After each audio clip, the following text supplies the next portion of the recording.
Sleeping beauty.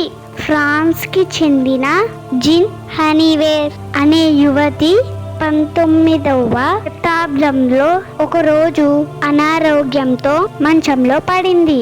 ఆమె కుటుంబం డాక్టర్లు ఎంత ప్రయత్నించినా ఆమె కళ్ళు తెరవలేదు. ఆమె చనిపోలేదు. గుండె కొట్టుకుంటూనే ఉంది.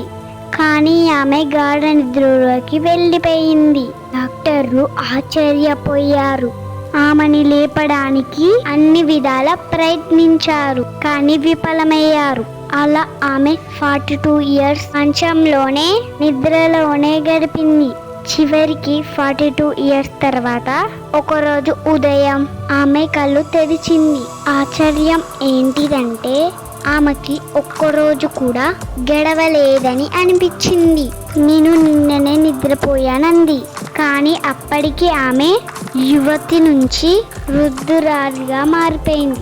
ఈ సంఘటన అప్పటి యూరప్ లో చాలా పెద్ద సంచలనం అయ్యింది. వైద్య శాస్త్రం కూడా ఆమె కేసుని అసాధారణంగా ప్రకటించింది.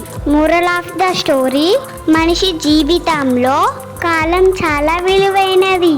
ఒక్క క్షణం కూడా తిరిగి రాదు. అందుకే ప్రతి క్షణం ఉపయోగకరంగా, అర్థవంతంగా గడపాలి. ఈ వీడియో మీకు నచ్చితే లైక్ చేయండి, ఛానల్ని సబ్స్క్రైబ్ చేయండి. Thank you friends.